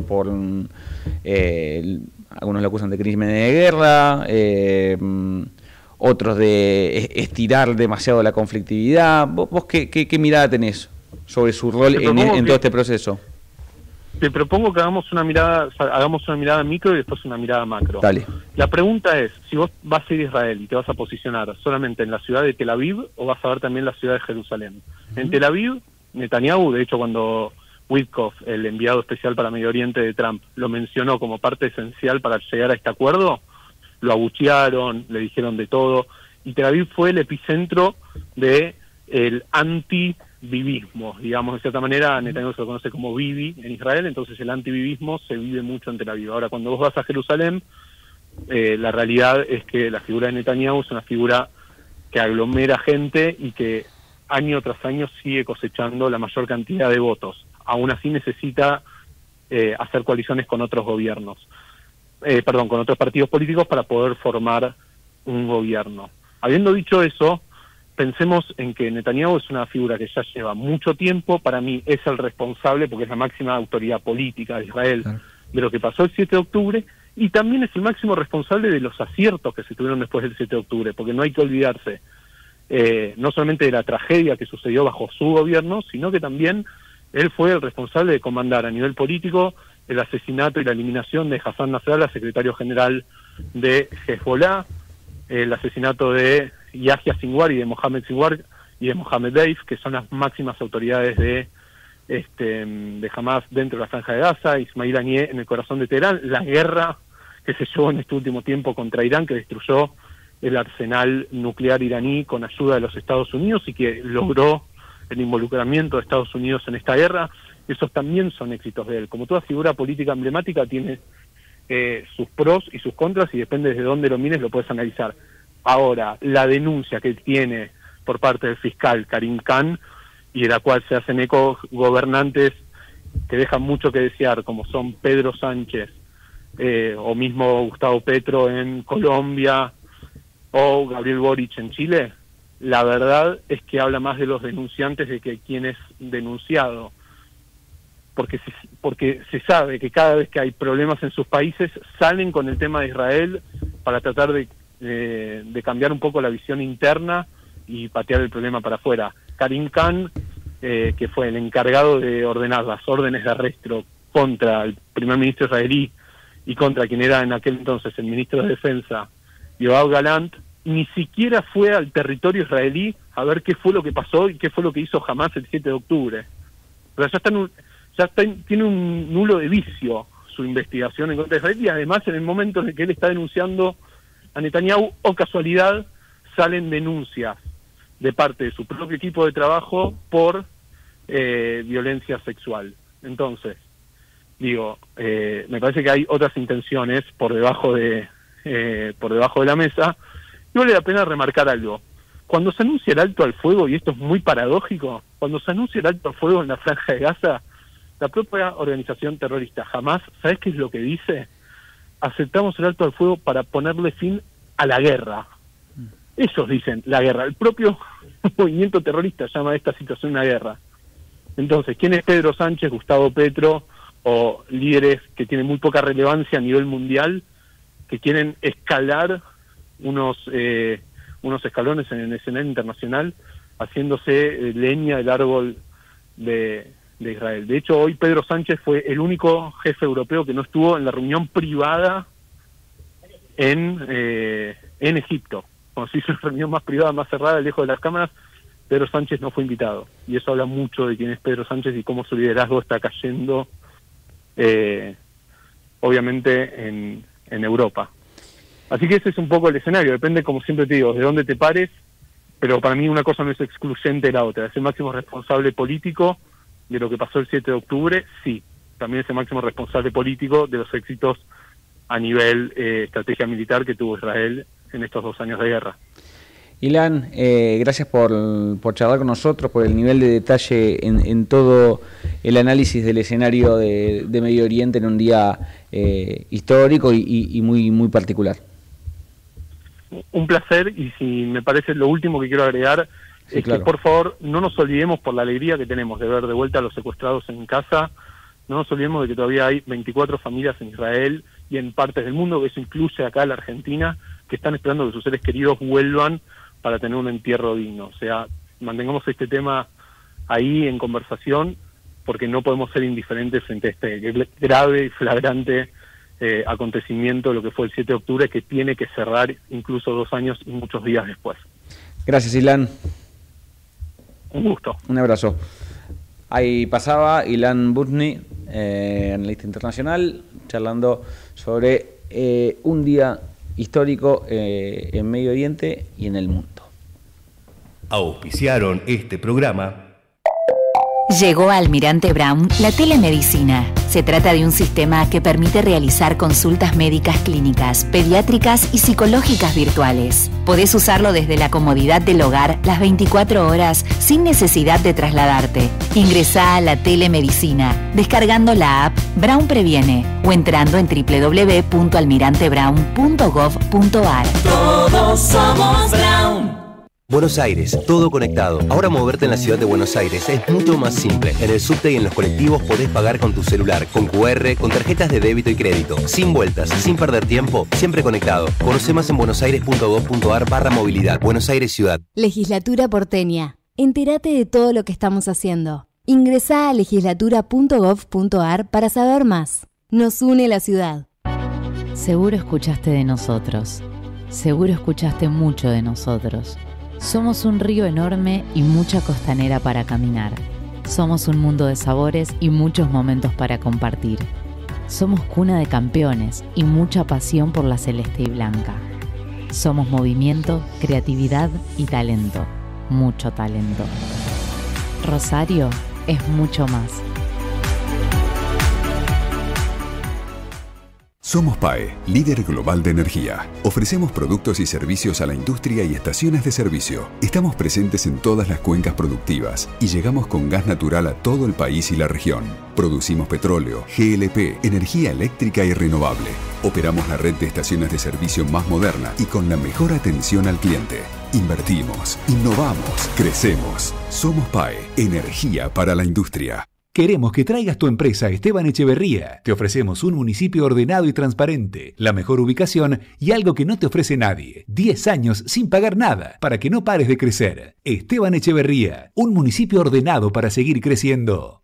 Cámara de Diputados de la Provincia de Buenos Aires. Seguinos en nuestras redes sociales y entérate de nuestras actividades. Encontranos en X como @HCDiputados, en Instagram, Facebook, YouTube y TikTok como Diputados BA. También podés visitar nuestra página web y suscribirte a nuestros canales de difusión en WhatsApp y Telegram.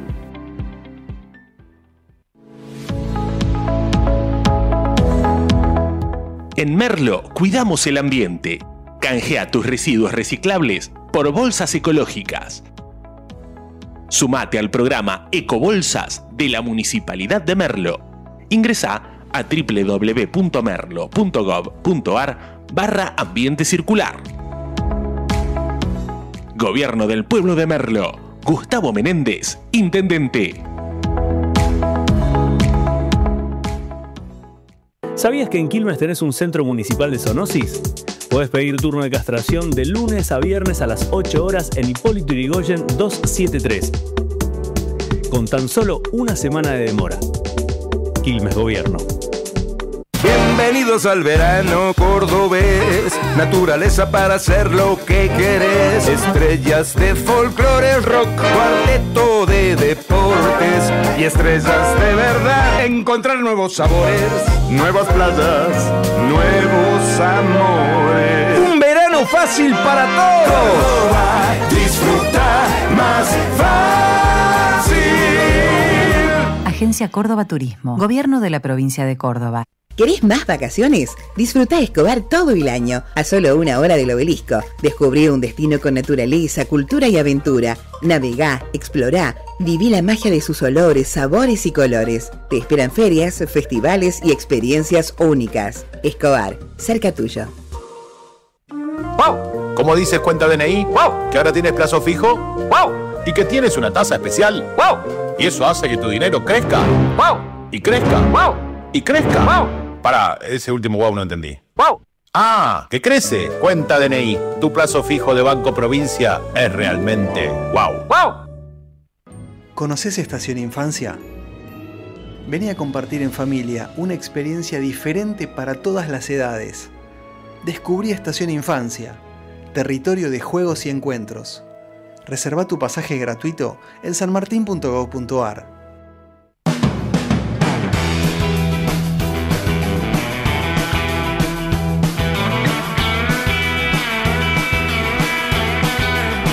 Somos culpables de este amor escandaloso, que el fuego mismo de pasión alimentó, que en el remanso de la noche impostergable nos avergüenza seguir sintiéndolo. Poco a poco fuimos volviéndonos locos, y ese vapor de nuestro amor nos embriagó con su licor, y culpa al carnaval interminable nos hizo confundir irresponsables. Si fuimos carne de la intriga que esquivan, en la imprudencia del rumor hoy desató, que descubiertos por la luz de la mañana nos castigaron la desidia y el dolor. Poco a poco fuimos volviéndonos locos,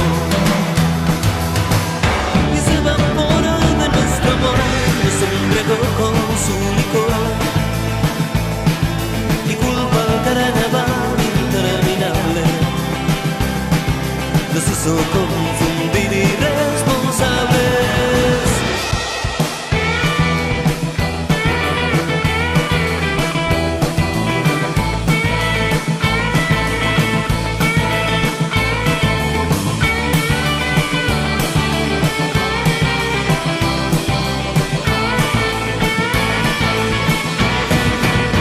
Poco a poco fuimos volviéndonos locos, se evapora de nuestro amor, nos embriagó con su licor,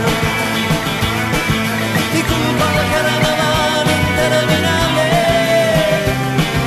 nos hizo confundir irresponsables. Seguimos en el aire de Ecomedios escuchando tema elegido por el señor Mariano Werner. Me hago cargo de esto y de tantas otras cosas que van a venir en los próximos. Sí, igual no hubo mucha resistencia en el control, ¿no? Cuando llegaste fue como... No, ¿dijiste Babasónico? No, casi no. me tiran por la ventana. Acá la ventana da al segundo piso, la Valle y Coso y Esmeralda casi me tiran No, por no abajo. hubo discusión, directamente te querían tirar por la ¿Me ventana. quería tirar? Es que pasa que veníamos de Sumo y Los Redonditos y pasamos a Babasónico, bueno, qué sé yo, un poco polémico. Pero... Hay que ser un poco diverso en la vida, hay que tener sí. oído fino. El lunes que viene queremos escuchar Miranda. Sí. Anotá, Subirana. Miranda. ¿Algo bailable? Sí, puede ser Amar Azul.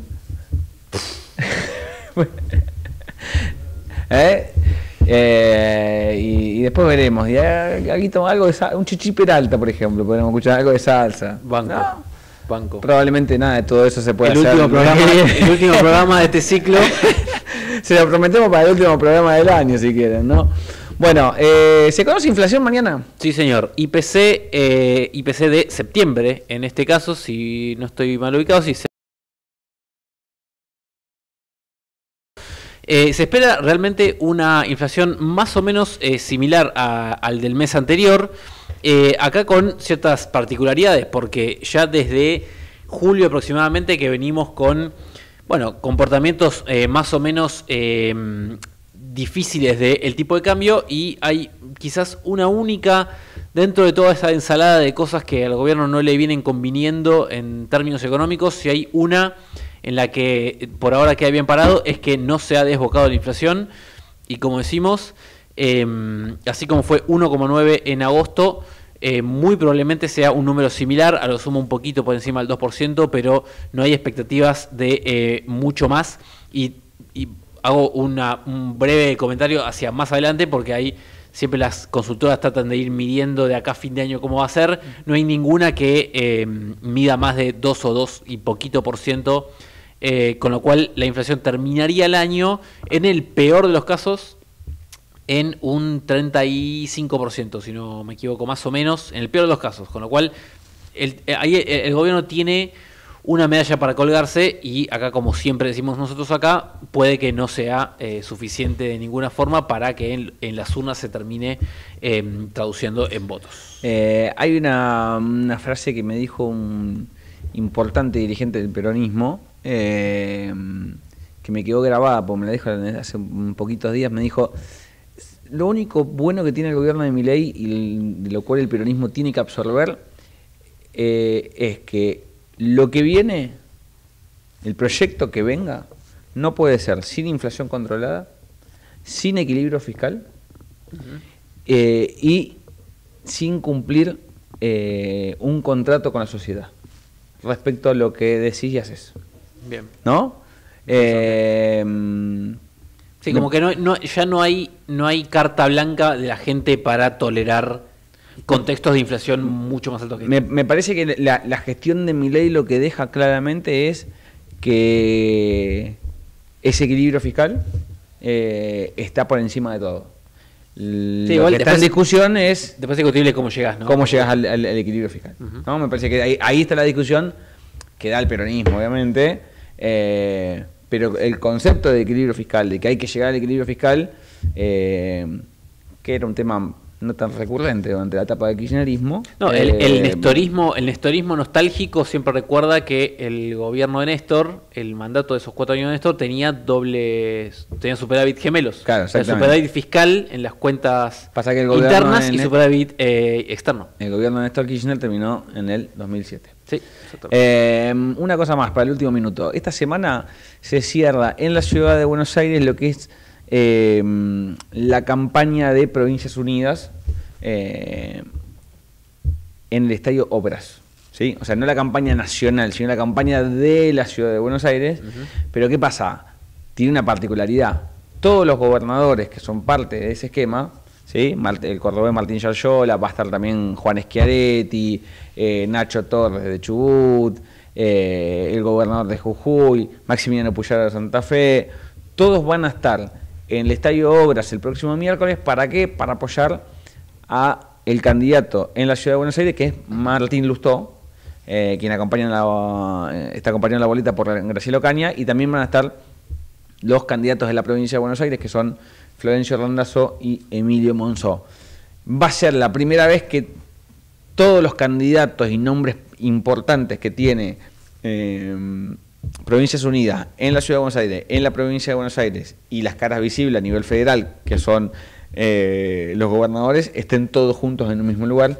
Va a ser una foto potente, va a ser una foto importante, así que este miércoles va a ser un día trascendente para lo que tiene que ver con ese armado electoral de la famosa Vía del Medio. Y aparte se presta para el chiste, ¿no? Los gobernadores hacen obras. Bueno, muy bien, qué bien estás, qué bien estás. Señores, nos vemos el próximo lunes aquí en Ecomedios. Chao.